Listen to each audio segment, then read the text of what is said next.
Wel, noswaith dda i chi a chroeso cynnes i chi i roedfa heno yn enw yr arglwydd Iesu Grist. Emyr sydd yn arwen ni, a ni'n dymuno bod Duw yn bendithio fe a nynne hefyd wrth i ni addoli heno gyda'n gilydd. Mae yna baned ar ôl roedfa neu rhywbeth oer i'w fwynhau. Mae hefyd fel ni'n dweud bore yma, os mae'n boeth yn gywir, os chi angen diod yn ystod yr oedfa, please, ewch mas i ôl gwydred y ddŵr neu rhywbeth well na tymlon bod chi'n llethu fan hyn. Paned ag diod yn tabernacl prynhawn mae hefyd yn helpu gyda'r pobl digartref yna yn gwerthrogi y gwaith hynny yn fawr. Yr wythnos sydd o'n blaenau ni wedyn, nos Fawrth, mae cwrdd gweddi fan hyn fel a bore dy Gwener am 10 o'r gloch. Ac yna bwriad yw cael barbecue yn tŷ Steve a Lois. Yn diolch i Steve a Lois yma gyda'i cartre ni.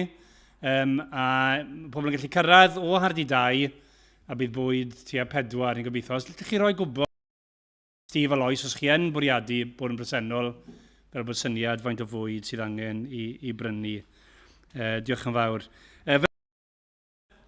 Mae yna fwy o lyfrau Open Doors wedi cyrraedd sydd yn sôn am y gwledydd hynny sydd lle mae'r efengil Iesu Grist yn cael ei erlyd yn fwyaf, yr eglwys yn cael ei erlyd.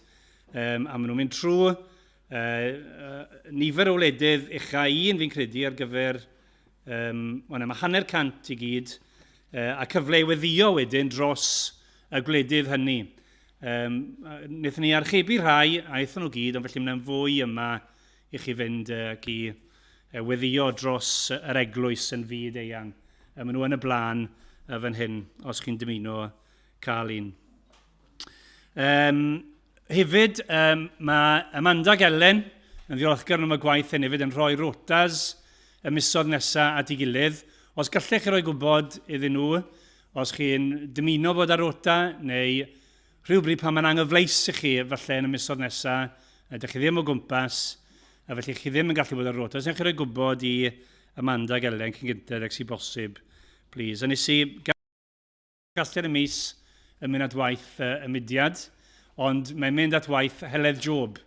Mae Heledd yn gweithio gyda myfyrwyr yn Iwerddon, ac felly mae Casliad y mis am fus Gorffennaf yn mynd at waith Heledd. Dyna'r coeddiadau, neu ni droi at yr arglwydd mewn gweddi.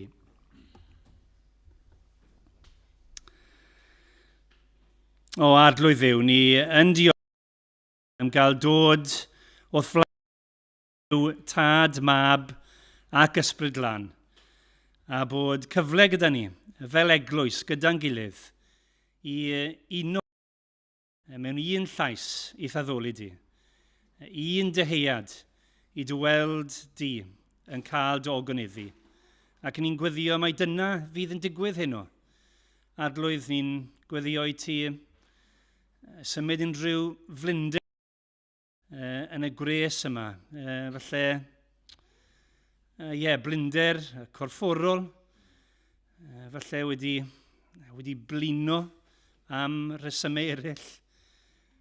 O arglwydd yn gweddio i ti'n adfywio ni, os gwylid yn dda, trwy dy air di, trwy dy wirionedd di, a trwy waith dy ysbryd di, yno ni heno. O arglwydd ni'n gweddio yn ei di torri unrhyw syched sydd arno ni, trwy waith yr ysbryd, yn dangos i ni mwy a mwy o ras rhyfeddol yr arglwydd Iesu Grist. O Dduw, ni yn gweddio rhoi nerth i Emyr wrth i fe agor y gair, wrth i fe yn harwen ni ac esbonio yr hyn wyt ti rhoi iddo fe i ddweud heno. Ac o Dduw, rho calonau i ni sydd nid yn unig yn barod i wrando, ond yn barod i dderbyn ac i ymateb i'r hyn sydd gyda ti ar ein cyfer ni. O Dduw, ni'n diolch i ti am yr arglwydd Iesu Grist ac yn dod ata ti yn unig, yn gofyn y pethau hyn yn ei enw a'i heiddiant e ac mwyn i ogoniant e. Amen. Diolch. Gai ategu be wedodd Rodri, os chi'n boeth, croeso i chi fynd i gael dŵr neu croeso i chi fod yn ffanio'ch hunan, peidiwch poeni am hynny, peth ola ni eisiau bod rhywun yn llywygu. Na ni'n mynd i wneud rhywbeth chydig bach yn wahanol heno yma. Wythnos diwetha, wnaethon ni gael oedran y bore oedd yn mynd nôl i'r basics. Beth i ni'n gwneud mewn oedfa, pam bod ni'n gwneud y pethau hynny. Ac yna yn yr hwyr, o'n i'n mynd nôl i'r basics gyda'r cymyn, gyda swper yr arglwydd, yn meddwl beth yw hynny a pam bod ni yn gwneud hynny. Ac falle bod chi jyst yn bod yn garedig, ond oedd sawl un, fel pesa'n nhw wedi gwerthfawrogi hynny, mynd nôl i pethau syml, pethau sylfaenol, atgoffa'n hunan o bethau ddigon cyfarwydd. A felly dyna fi eisiau gwneud eto heno. Achos nes i sôn wrthnos diwetha am y cymyn, am swper yr arglwydd, fod hynny yn un o ddau digwyddiad neu elfen pwysig mewn bywyd eglwys. Yr ail un wrth gwrs yw Bedydd. A felly dyna fi eisiau gwneud yn yr oedfa heno, meddwl am Bedydd. Atgoffa'n hunan am Bedydd. A falle, neu gobeithio, bydd e'n help. Mae'n boeth, so just meddwl am ddŵr, okay? Fel arfer, pan ni yn bydyddio, ni eisiau cynhesu'r dŵr, okay? Ond heno, o bydde fe'n, byddai'n eitha leis bydyddio rhywun mewn dŵr o'r y bydde fe. Nawr, ni'n mynd i fod yn neud o gwmpas chydig, gobeithio bydd hynny'n help hefyd i aros ar ddi hun. Ac oedd e'n anodd gwybod, well, lle mae dechrau efo pwnc mor fawr, a ni ddim yn ei allu gweud popeth wrth gwrs, ond lle mae dechrau? Ond i'n meddwl bod fe'n dda dechrau efo llyfr yr actau. Felly ni'n mynd i ddarllen yn gyntaf o actau pennod 2. Just cwpl o adnodau 37 i 39. Na'i roi bach o gyd-destun beth sy'n digwydd fan hyn. Wel, ni ar ddydd Pentecost. Oedd yr arglwydd Iesu Grist wedi marw. Oedd e wedi atgyfodi, oedd e wedi treulio cyfnod o amser gyda'i ddisgyblion yn ei dysgu nhw a'i paratoi nhw, yna mae'r arglwydd Iesu wedi esgyn yn ôl i'r nef ac wedi addo y bydde fe'n anfon ei ysbryd glân. A dyna ddigwyddodd ar ddydd Pentecost. Dyma mewn ffordd dydd geni yr eglwys yn y cyfamod newydd. Mae'r ysbryd glân yn cael ei dywallt allan. A mae yna gwahanol arwyddion yn cyd-fynd â hyn, a mae yna dorf yn dod at ei gilydd i weld beth sydd yn mynd mlaen. A mae Pedr, yr apostol, wedi bod yn pregethu, wedi bod yn esbonio arwyddocad y pethau hyn.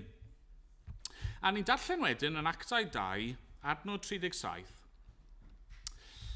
Pan glywodd y dorf hyn, fe'i dwys bigwyd yn ei calon. A dywedasant wrth Pedr a'r apostolion eraill, beth a wnawn ni, gyfeillio? Meddai Pedr wrthynt, edifarhewch a bedyddier, pob un ohonoch, yn enw Iesu Grist, maddeuant eich pechodau. Ac fe dderbyniwch yr ysbryd glân yn rhodd. Oherwydd i chwi mae'r addewid, ac i'ch plant, ac i bawb sydd ymhell, pob un y bydd yr arglwydd ein Duw ni yn ei alw ato. Mae'r bobl yma yn clywed am ei pechod, yn clywed am yr hyn mae'r arglwydd Iesu Grist wedi i'w wneud. Maen nhw'n cael ei dwysbigo. Maen nhw eisiau gwybod beth sydd rhaid i ni wneud. Beth yw'r ymateb cywir i hyn? A mae Pedr yn gweud, edifarhewch, credwch yng Nghrist, a mae eisiau chi nawr i gael eich bedyddio. Nawr, ystyr y gair bedydd yw, yn fy Nghymraeg gorau, dipio, neu trochi, to immerse o dip mewn dŵr. A mae hwn yn enghraifft arall, fel y cymyn, o'n i'n ystyried wythnos diwetha, o sacrament. A be mae'r gair sacrament yn golygu yw hyn, arwydd allanol sydd yn cyfleu reality mewnol. Right? Rhywbeth ni'n gwneud yn allanol, yn gorfforol fel bwyta ac yfed, neu cael ein bydyddio mewn dŵr, ond sydd yn arwydd o reality ysbrydol mewnol. Dwi ddim just yn symbol, mae yn symbol, ond mae'n fwy na hynny oherwydd mae'n adlewyrchu ac yn selio rhywbeth sydd wedi digwydd yn y galon. A felly yn yr Hen Testament, y ffordd oedd rhywun yn dod i fewn i'r cyfamod oedd trwy cael ei enweidi, ac yna yn parhau yn y cyfamod trwy'r Pasg. I ni nawr yn yddi'r Testament newydd, i ni'n dod i fewn i'r cyfamod ac yn cael ein bydyddio fel arwydd hynny, ac yna yn dathlu'r cymyn.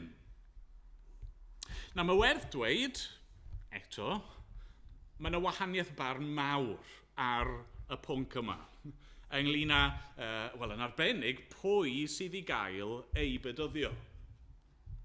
Yn yr Hen Testament, mae'n gweud, yr arwydd bod chi'n dod i fewn i'r cyfamod oedd bod y bechgyn yn cael ei enweidi, yn fabanod. A felly bydde llawer o Gristnogion, maen nhw'n frodyr a chwiorydd yn y ffydd, bydde nhw'n dadlau, wel nawr, mae Bedydd ar gyfer Cristnogion ac ar gyfer eu plant nhw. Yn yr gobaith hyderus y bydd y plentyn hwnnw mewn amser yn dod i ffydd te. A bydden nhw'n defnyddio, falle, yr adnodau darllenon ni i rhyw fath o profi hyn. Mae Pedr yn dweud, mae'r addewid i chi ac i'ch plant. Byddwn ni'n dadle, mae Pedr yn mynd mlaen yn dydy i ddweud, ac i bawb sydd ymhell, pob un bydd yr arglwydd ein Duw ni yn ei alw ato. Ac i ni fel eglwys yn credu, fod Bedydd yn arwydd sydd yn cael ei roi pan mae rhywun yn dod i ffydd. Nid yn baban, yn gobeithio y dawn nhw i gredu mewn amser, ond pan mae unigolyn sydd falle wedi cael ei magio fewn y capel o fewn yr eglwys, ond pan maen nhw yn dod i ffydd bersonol, yr arwydd ni'n rhoi arnyn nhw o hynny yw Bedydd. Nawr te, arwydd o beth felly yw Bedydd? Be mae'r symbol yma yn arwyddo? Be mae'n cyfleu? Wel, mewn ffordd, dyna ni'n mynd i fod yn treulio amser yn edrych arno am weddill yr oedfa. A falle bod chi'n meddwl ar y pwynt yma, wel, pam? Mae yn neis i feddwl am ddŵr ar noson boeth, ond pa werth sydd i hyn heno? Does neb yn cael ei bydyddio? Wel, yn anffodus. Pam edrych arno fe felly? Wel, i'r anghredadyn, os chi ddim yn Gristion, gobeithio heno newch chi glywed rhywbeth o beth sydd ar gael, beth sy'n cael ei gynnig. Wrth i ni feddwl am yr symbol, yr arwydd allanol yma, gobeithio dewch chi weld yr hyn sydd yn cael ei gynnig i chi gan yr arglwydd Iesu Grist. Falle bod yna rai yma heno, chi yn Gristion, chi wedi dod i ffydd, ond am ryw reswm chi ddim eto wedi cael eich bydyddio. Yn gobeithio falle i chi, gewch chi'ch herio. O, pam ddim? Pam ddim? Yn yr ysgrythyr mae ffydd a Bedydd yn cael ei cysylltu mor agos a phosib. A felly beth sy'n ddisgwyliedig yw chi'n dod i gredu chi'n cael eich bydyddio. A felly os chi yn Gristion, os chi wedi rhoi'ch ffydd yng Nghrist a ddim wedi cael eich bydyddio eto, wel pam? Ac i'r rheini ohono ni sydd yn Gristnogion, a ni wedi cael ein bydyddio, a falle oedd y Bedydd yna blwyddyn, 2 flynedd, 10 mlynedd, 15 mlynedd, hanner canrif, sa eisiau cario ymlaen i geso, mae'n bynnag yn ôl o dde, gobeithio gawn ni'n atgoffa o beth oedd hynny'n ei olygu. A nid jyst beth oedd e'n golygu pryd hynny, ond beth mae'n golygu a beth sydd felly'n wir amdano ni nawr. Yn dal i fod yn wir amdano ni heno. Wel, cyn mynd ymhellach, beth yn mynd i ganu gyda'n gilydd? Ni'n mynd i ganu o'r atodiad rhif 59.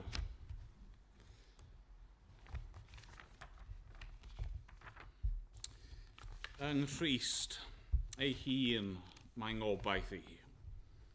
Ef yw fy hael, fy nerth, fy nghahan. Ac ymlaen, nhw'n ni sefyll i ganu dy'n gilydd.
Felly, fi eisiau ni neidio nawr i lythyr Paul at y Rufeiniaid.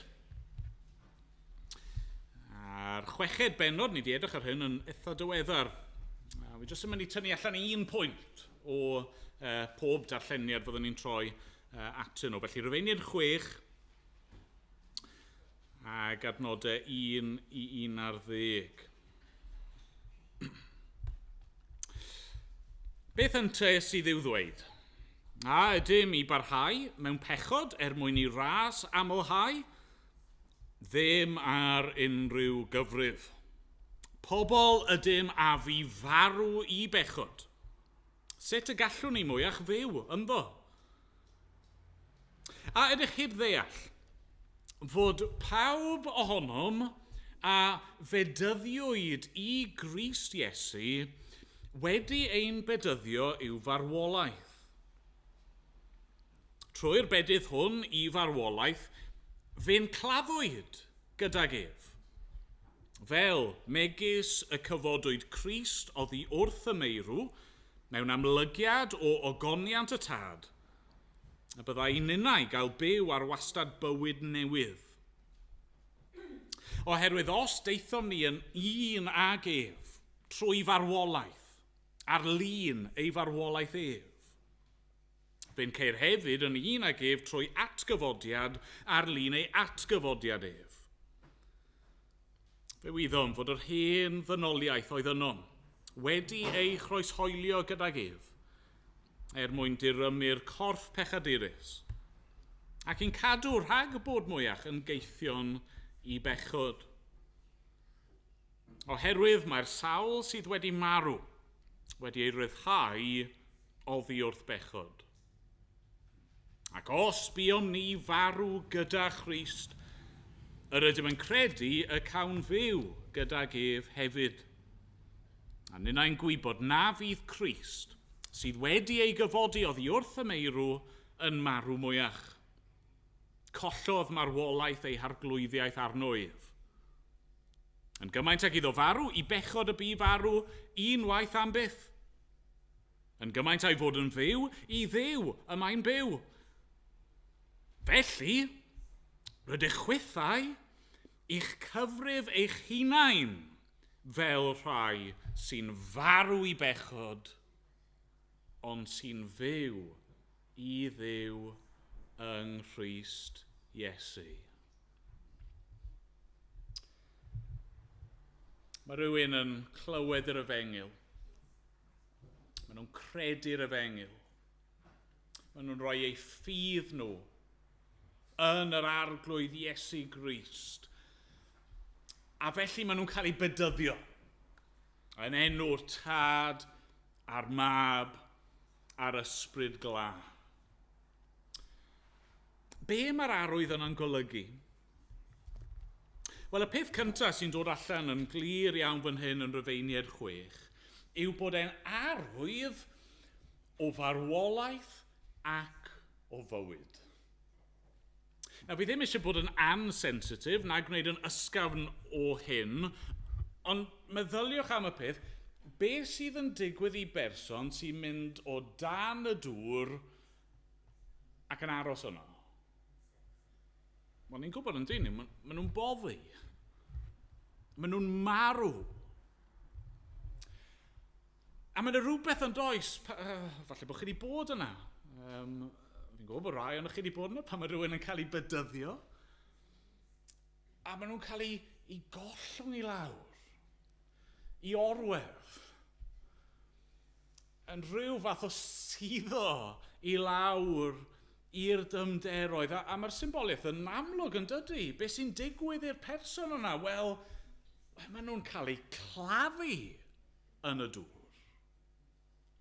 Nawr, gallech chi ddadle, wel, byddai'r symbol yn well os o'ch chi'n defnyddio tywod neu mwd neu rhywbeth fel yna, pridd, rhoi rhywun lawr mewn twll yn y ddeiar, just am eiliad, a wedyn gael...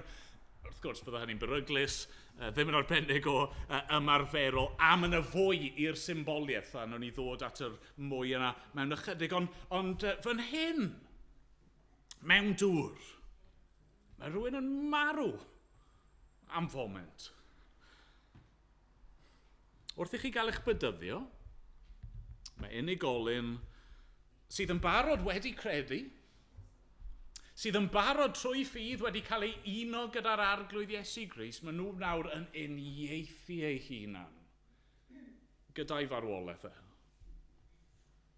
Os ych chi wedi cael eich bedyddio, be o'ch chi'n gwneud yn y weithred yna oedd dweud hyn, mae Iesu wedi marw, a fi wedi marw gyda fe, neu mae'r hen fi wedi marw gyda fe. Cafodd Iesu ei gladdu mewn bedd a gorwedd yna am drydiau. Nawr am foment i fi mynd i fynd lawr o dan y dŵr a fi, neu'r hen fi, yn cael ei gladdu hefyd. Pam buodd Iesu farw? Pam claddwyd Iesu? Wel, wrth gwrs, dros ein pechod ni.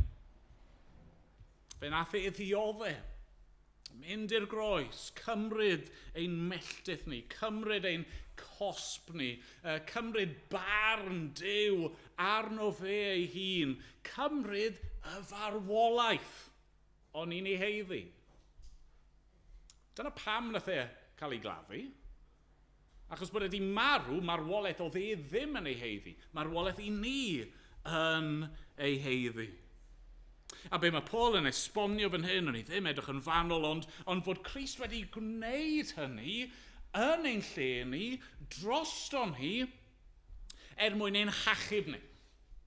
Ein hachub ni o ganlyniadau pechod, a'n hachub ni o nerth a grym pechod. Os ych chi wedi marw, does neb gallu fforsio chi wneud dim byd mwyach. Os ych chi wedi marw i bechod yng Nghrist, mae rhan yna o'ch bywyd chi drosodd. Mae yn y gorffennol. Ond diolch i Dduw, pan ni'n cael ein bydyddio, di ni ddim yn aros o dan y dŵr, ydyn ni. Ddim yn foment fwy na sydd angen. Ni'n neud siŵr bod nhw reit o dan y wyneb ac yna yn codi nhw lan. Pam? Wel, oherwydd dyna ddigwyddodd i'r arglwydd Iesu. Do fe nath e farw, do fe gafodd ei gladdu, ond ar y trydydd dydd fe atgyfododd. Fe gododd e yn fyw unwaith eto, ac yn yr un ffordd i ni'n cael ein codi o'r dŵr, yn dod allan i bywyd newydd. Mae Bedydd yn arwydd bod chi'n gallu gadael eich hen bywyd chi tu cefn i chi. Ac yn gallu cael dechrau newydd sbon. Lot o'ch chi'n gwybod, fi'n ni'n gwael am anghofio pethau. Fi'n anghofus ti hwnt, fi wedi bod ers o'n i'n blentyn yn anffodus, fi wedi pasio hwnna mlaen i rai merched bach yn entini. Fi'n mynd rhywle, wedyn ni ar y bws neu ar dren, a mae rhywbeth gen i, a fi'n mynd ar y bws neu'r tren, ac yna pan fi'n gadael, dyw'r peth yna ddim gyda fi dim mwy.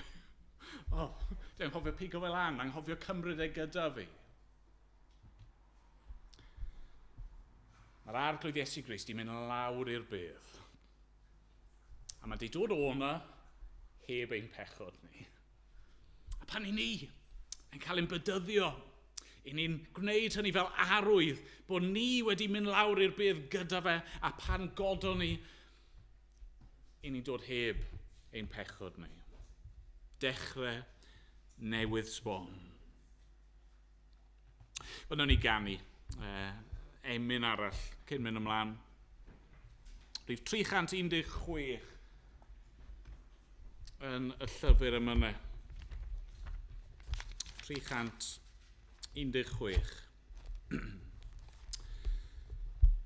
Cyd-uned seintiau deiar lawr a thyrfa fawr yn ef, i ganu clodydd Iesu mawr, un ydynt yn ddoedd. Un teulu dedwydd sydd gan Dduw, un eglwys fyw sy'n bod. Mae'r rhan o fewn y nefolus a'r rhan arall is yr rhod. Na ni sefyll i ganu.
teulu dedwydd sydd gan Dduw.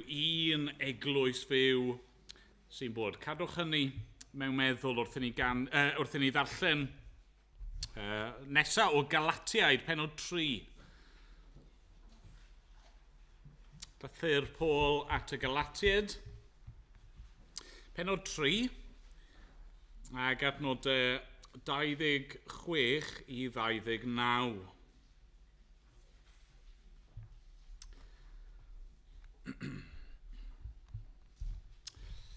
O Bedydd, yr ydych bawb trwy ffydd yn blant Duw yng Nghrist Iesu.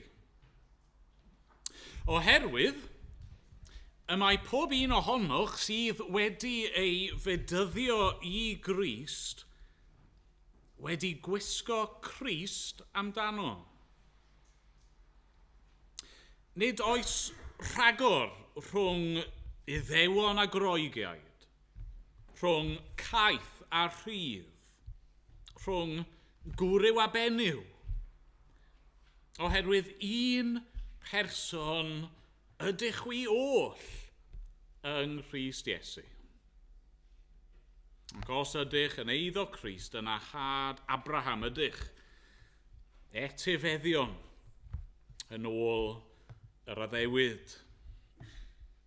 Ni wedi meddwl yn dini am y ffaith bod ni trwy ffydd yn cael ein uno gyda Christ a Bedydd yn arwydd o farw gyda Christ ac atgyfodi gyda Christ. Ond mae yna fwy, yn does? Mae yna agwedd arall i'r arwydd yma.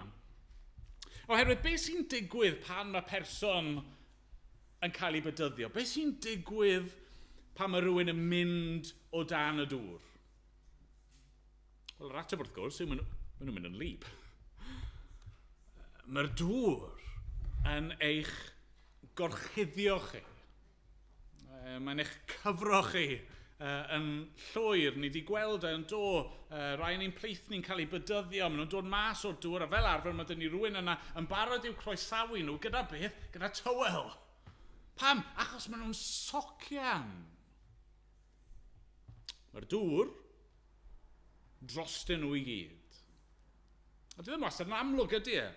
Hynny, bydde fe'n fwy amlwg os o'n i'n claddu rhywun yn y mwd, achos bydden nhw'n dod allan a byddwch chi'n gweld hynny dros i corff nhw i gyd. Ond dyna yw reality, hyd yn oed gyda'r dŵr. Yn dyfe, mae e drostoch chi i gyd.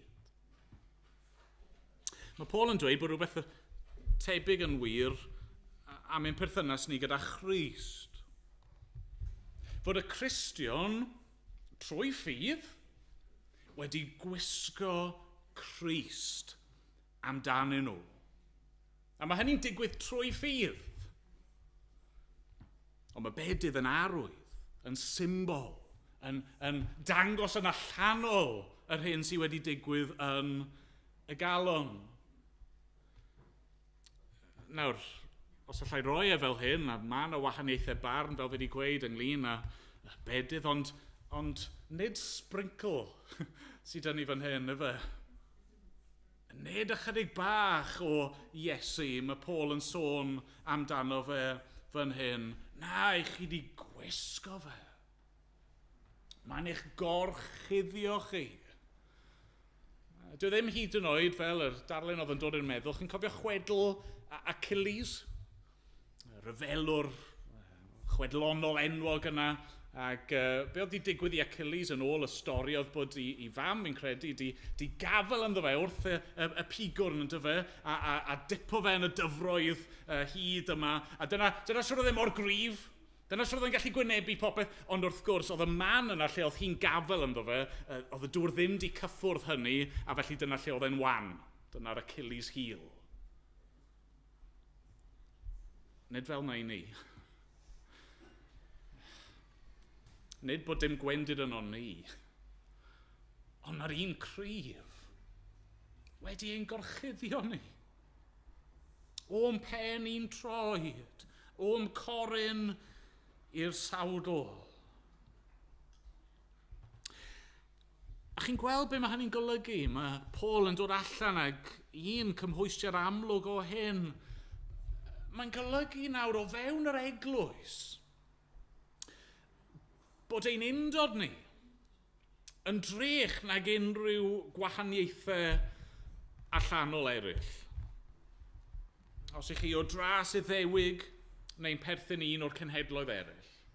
Os ych chi yn geithwas neu yn rhydd. Os ych chi yn wryw neu yn fenyw, mae Paul yn gweud sdim ots o ran sydd ych chi'n dod i gredu. Does dim gwahaniaeth yn y ffordd mae unrhyw un yn cael ei hachub.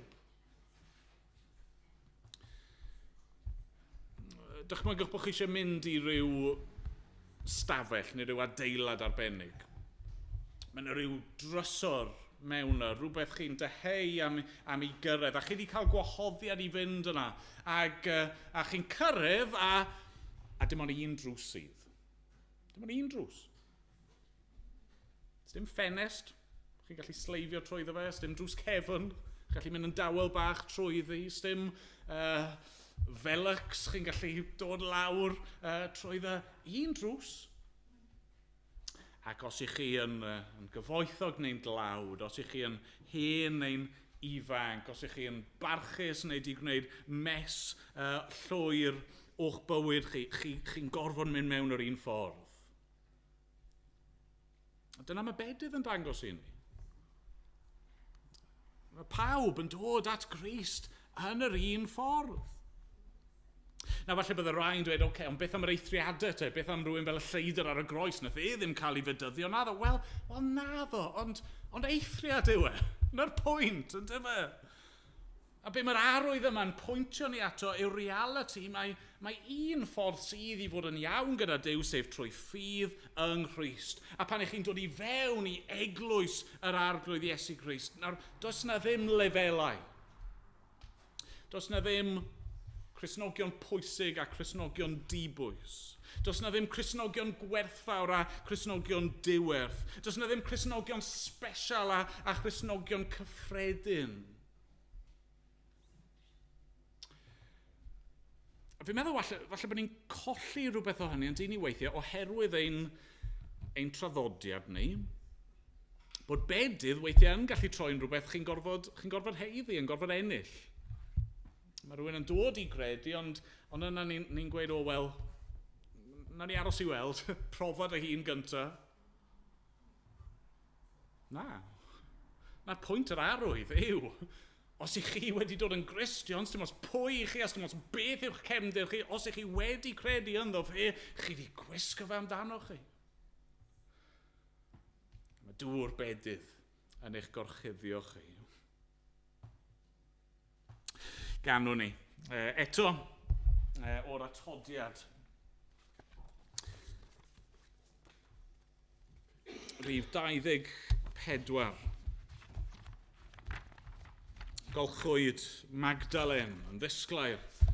A Manasedd yn wyn yn y ffynon ddaeth o galon Iesu ar Galfaria fryn. Pwy a wyr na olchi'r finnau? Pwy a wyr na byddaf byw? Ffynon weidlyd pen Calfaria llawn o rinwedd dwyfol yw. Ac ymlaen, o'n i sefyll i ganu.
A mae yna sawl man arall gallwn ni droi a mae yna fwy o agweddau na gen i'n mynd i gallu ystyried heno. Fi eisiau troi at un darlleniad ola, sef llythyr cyntaf Pedr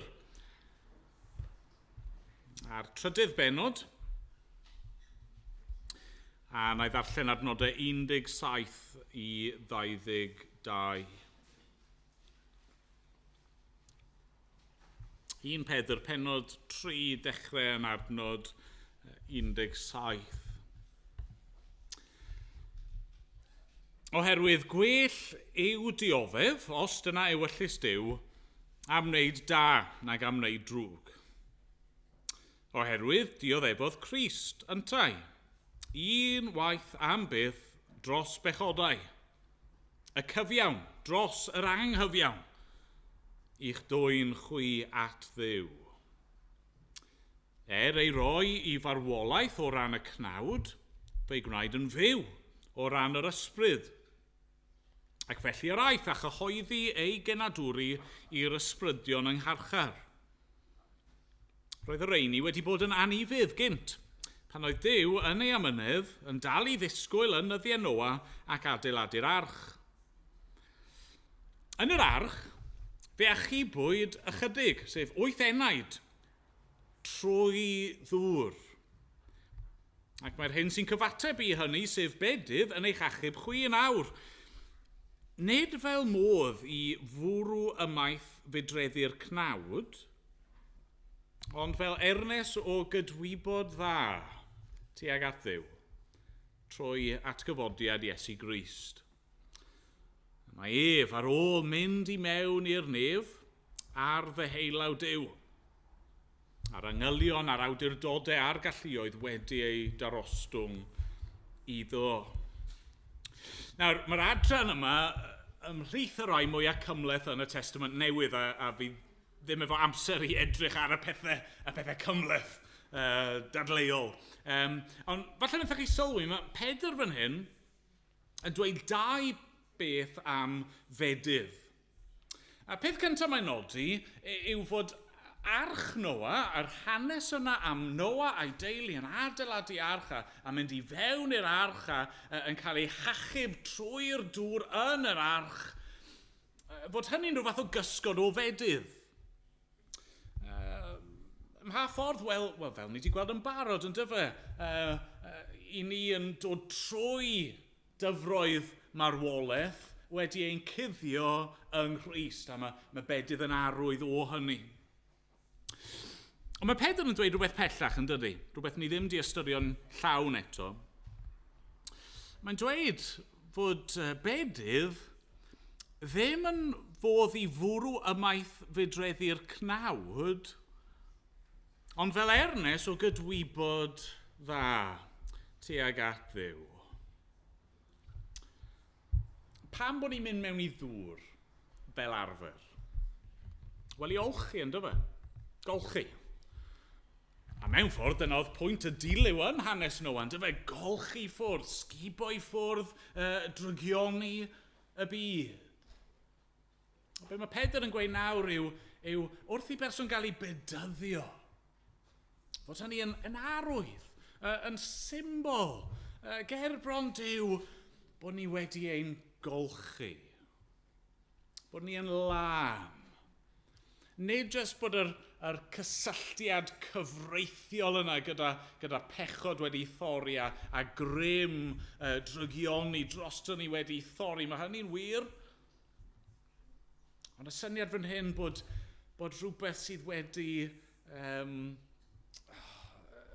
mynd yn ddrwg, yn frwnt, yn ychafu, yn corrupted i gyd, bod y peth hwnnw nawr wedi cael ei lanhau, wedi cael ei olchi, wedi cael ei wneud yn byr, wedi cael ei wneud yn dderbyniol, wedi cael ei wneud yn brydferth. Mae'n siŵr bod ni gyd, wythnos yma, di teimlo yn frwnt. Mae'n digwydd yn dod i mewn tywydd poeth. Mae'n teimlo fe nawr, os fi'n hollol onest, sticky. Chymod, chi'n chwysu, mae wedi bod yn boeth, yn llychlyd, a mae'n glynu wrthoch chi rwysyd, yn dydy? A mewn ffordd, does dim byd cweit yn gallu cael gwared ar y teimlad yno, heblaw am golchi, yn dyfa? Hynny yw, fi'n sychedig ydw, a na i gael diod o ddŵr, a mae hynny'n help, a falle gallwch chi hyd yn oed cael splasio bach o ddŵr ar eich gwyneb chi, mae hynny'n help, ond ddim yr un peth, be fi rili edrych ymlaen ato, fi'n siŵr bod chi'r un peth yn mynd gytre, cael cawod, golchi'n lan.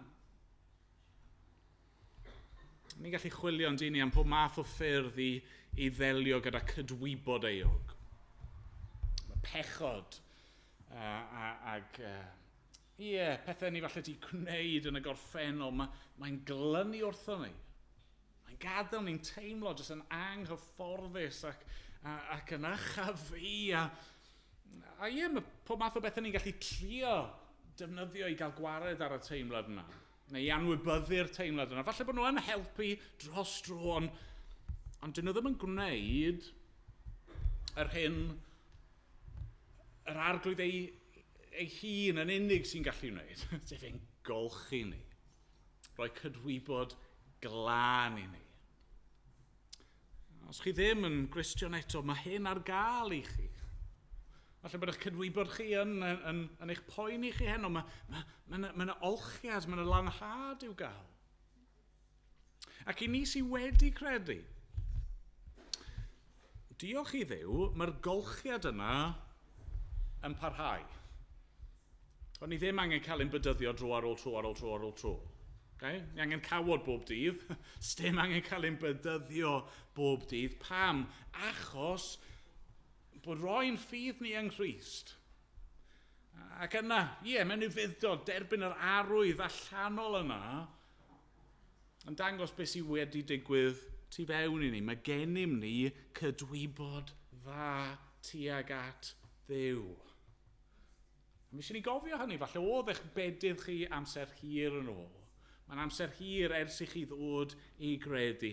Ac i ni wedi llithro i'r llaid yn y cyfamser. I ni wedi cael ein llygru mewn gwahanol ffyrdd. I ni wedi gwneud pob math o gamgymeriadau.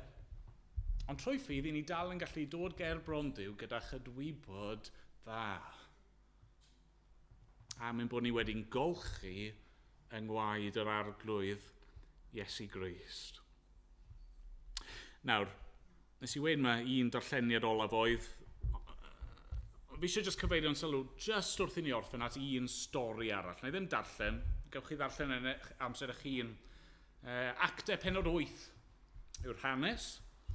Mi'n siŵr bod lot o'ch chi'n cofio'r hanes. Philip yn cael ei arwain i'r ffordd yma ac trwy arweiniad yr Ysbryd Glân yn cwrdd â Einich, yr Ethiop pwysig yma. Mae'r Ethiop, mae'n clywed yr efengil trwy Philip. Mae'n dod i ddeall yr hyn oedd y proffwyd Eseia wedi i ragweld am Iesu, a mae'n dod i weld ei angen a'i bechod, a mae'n dod i ffydd, a chi'n cofio'r cwestiwn, a mae'n gofyn yn syth. Dyma ddŵr. Be sy'n rwystro i mi gael fy medyddio? Cwestiwn gwych yn dydy.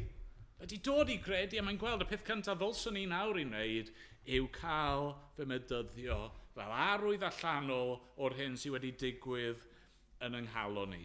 A so mae'r stori bach yna'n gorffen, aeth ymlaen ar ei ffordd yn llawen. Ni ddim yn gwybod mwy am ei stori, ond oedd e'n llawen, efo cydwybod dda ger bron Duw. Mae'r un peth ar gael i ni. Diolch iddo. Amen. Ni'n mynd i ganu, ond na i weddio, cyn bod ni'n canu yn emyn ola ni. Arglwydd ni'n diolch i ti. Am yr hyn ni di gallu ystyried heno, ni ddim di gallu meddwl am bopeth, mae yna fwy i'w ddweud, ond ni'n diolch i ti am yr arglwydd Iesu Grist. Diolch am y cwbl mae wedi wneud drosto ni. Ac yn diolch am yr arwydd yma ti wedi roi i ni o Bedydd. Da, ni'n gweddio, yn arbennig dros unrhyw un sydd ddim eto wedi credu na chael ei bedyddio, y bydda nhw yn gweld cwbl sydd ar gael iddyn nhw yn yr arglwydd Iesu Grist. Ac yn dod fel yr einych yna. Gofyn os ffordd i fi, neu os reswm i fi beidio cael y medyddio. Arglwydd os oes rhywun yma ac wedi credu, heb eto gael ei bedyddio, o arglwydd. Ro sicrwydd nawr, sicrwydd ffydd. Ac arwain nhw i'r hyn sydd gen ti ar eu cyfer nhw. Dar i ni sydd yn gallu edrych nôl at ein bedydd ni amser hir yn ôl. Diolch fod yr holl beth yna oedd yn cael ei arwyddo pryd hynny. Maen nhw dal yn wir amdano ni heno. Diolch i ti. Amen. Amen. Ganwn ni rhif 288 yn y llyfr yma. Mi glywaf, dyna'r lais yn galw arna fi ddod, a golchi meiau gyd yn afon Calvary, ac ymlaen, nhw'n ni sefyll i ganu.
Nawr bydded i ras ein harglwydd Iesu Grist, a chariad Duw, a chymdeithas yr ysbryd glân aros gyda ni o'r awr hon ac hyd byth.